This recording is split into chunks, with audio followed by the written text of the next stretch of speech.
मित्रों, मैं आचार्य प्रमोद उपाध्याय अपने इस कार्यक्रम में आप सभी का हार्दिक स्वागत करता हूँ।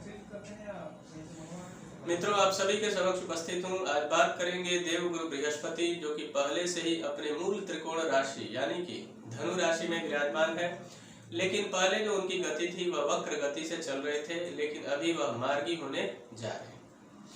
वक्र गति का अर्थ होता है उल्टी दिशा में चलना, उल्टी चाल चलना। लेकिन जब सीधे चाल चलेंगे तो कितना लाभ मिलेगा किसको, इस पर ही आज चर्चा करेंगे। लेकिन उससे पूर्व आपको बता दूं कि यह जो मार्गी काल का समय होगा वह 12 सितंबर 2020 शुद्ध आश्विन कृष्ण पक्ष तिथि 10वीं और दिन शनिवार को मार्गी होंगी।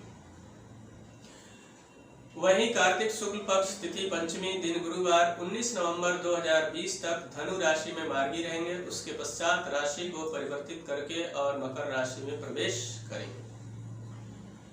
इस दरमियान किस तरीके का लाभ मिलेगा मीन राशि वालों का, इसी पर चर्चा करेंगे। मीन राशि वालों के लिए सर्वप्रथम बता दूं कि दशम भाव यानी कि 10th हाउस में विराजमान होंगे तो बड़ा ही सुंदर राजयोग का निर्माण करेंगे। हंस नामक राजयोग का निर्माण होगा। अब हंस योग बनेगा तो किस तरीके का लाभ मिलेगा इस पर नजर डालते हैं। हंस योग बनेगा तो सबसे पहले जो लोग नौकरी के तलाश में हैं उनके लिए बड़ा ही सुंदर योग बनता हुआ दिखाई दे रहा है। वहीं जो लोग प्रमोशंस की चिंता में लगे हुए थे कि प्रमोशन होगा या नहीं, अगर सावधानी पूर्वक आगे बढ़ते हैं तो जहां बॉस की नजर पहले नहीं पड़ती थी उसके नजर में आएंगे, जिससे कि कई सारे बिगड़ते हुए काम उनके बनेंगे।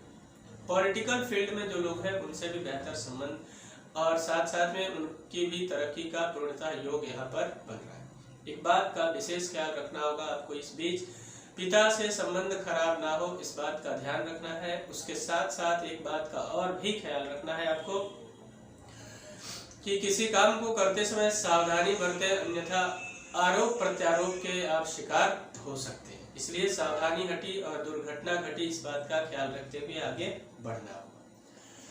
दशम भाव में विराजित होंगे तो उनकी 3 दृष्टियां हैं, जैसा कि आप सभी को पता है, 5वीं, 7वीं और 9वीं। तो 5वीं जो दृष्टि है वह उससे 2nd हाउस यानी कि द्वितीय भाव पर देखेंगे तो क्या प्रभाव पड़ेगा। पैतृक संपत्ति से जुड़ा हुआ अगर कोई विवाद चला आ रहा था काफी समय से, उस विवाद को सुलझाने में काफी हद तक कामयाब आप रहेंगे और उस संपत्ति से जुड़ा हुआ जो विवाद है उसमें आप सफलता प्राप्त करेंगे। आपके वाणी से लोग बहुत ज्यादा प्रभावित होंगे इस समय मार्गी काल में। उसके अलावा नेत्र जनित अगर कोई रोग था, नेत्रों से संबंधित कोई रोग था, उससे आप छुटकारा प्राप्त करने में काफी हद तक कामयाब रहेंगे। उसके अलावा जो सेविंग्स के लिए आप काफी हद तक तकलीफ में थे कि मेरी बचत नहीं हो रही है बिल्कुल, तो बचत का योग बन रहा है यहाँ पे काफी बढ़िया, उससे भी आप कामयाबी की तरफ आगे बढ़े। गुरु की जो 7वीं दृष्टि होगी वह पड़ेगी 4th हाउस पर। 4th हाउस पर दृष्टि पड़ेगी तो सबसे पहले खुशखबरी की बात है कि परिवार में कुछ मांगलिक कार्य के योग बन रहे हैं। माता जी का स्वास्थ्य अच्छा रहेगा। उसके अलावा आप किसी भी कार्य के लिए जाते हैं तो माता जी का आशीर्वाद लेकर जाते हैं तो उसमें सफलता के पूर्णतः योग बनते हुए दिखाई दे रहे हैं। मित्रों का भरपूर सहयोग इस समय आपको मिलने जा रहा है। वही घर या गाड़ी का प्लानिंग पिछले कुछ समय से आप करते चले आ रहे थे, लेकिन वह खरीद नहीं पा रहे थे। तो इस बीच आपके लिए बड़ा ही सुंदर योग बना है, इसलिए आपको आगे बढ़ना चाहिए और पहल करनी चाहिए जिसमें आपको सफलता मिले। कि किसी जमीन जायदाद को लेकर बड़े इन्वेस्टमेंट के प्लानिंग में थे काफी समय से और उसमें सफलता नहीं मिल पा रही थी, तो उसके लिए भी बड़ा अनुकूल समय आ रहा है। उसके अलावा गुरु की जो 9वीं दृष्टि है वह 6th हाउस पर पड़ेगी यानी कि 6ठे भाव पर पड़ेगी। उससे क्या लाभ होगा। शत्रुओं से जहां परेशानी पहले काफी ज्यादा थी, शत्रु लगातार परेशान कर रहे थे, कोर्ट कचहरी के मामले में लगातार उलझते ही चले जा रहे थे, तो मामले सुलझेंगे और शत्रुओं पर विजय प्राप्त करने में आप काफी कामयाब रहेंगे।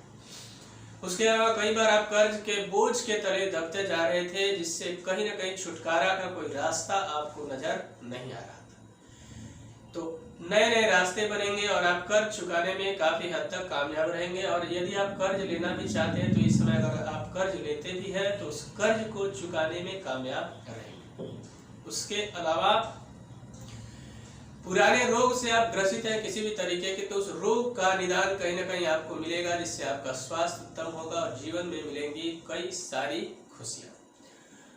तो मित्रों, इस तरीके का बृहस्पति का मार्गी काल आपको फल देने वाला होगा, लेकिन एक बात का विशेष ख्याल रखें, जो भी आपकी कमजोर कड़ियां हैं उसको मजबूत बनाने के लिए आपको कुछ सटीक और छोटे छोटे उपाय मैं बता देता हूं। प्रतिदिन जल में अष्टगंध चंदन पाउडर डालकर आपको स्नान करना चाहिए या हल्दी पाउडर डालकर स्नान करना चाहिए, वह आपके लिए बहुत लाभदायक रहेगा। उसके अलावा प्रतिदिन अष्टगंध चंदन का तिलक लगाना भी बहुत लाभदायक रहेगा। पीली वस्तुओं का दान आप कर सकते हैं। ओम ब्रीम बृहस्पतये नमः मंत्र का जप करना भी बहुत लाभदायक होगा। उसके साथ साथ में विष्णु सहस्त्र नाम का पाठ भी आप कर सकते हैं। इन उपायों को करके जीवन में आने वाले समय में बहुत सारी सफलताएं आपको मिलने वाली है।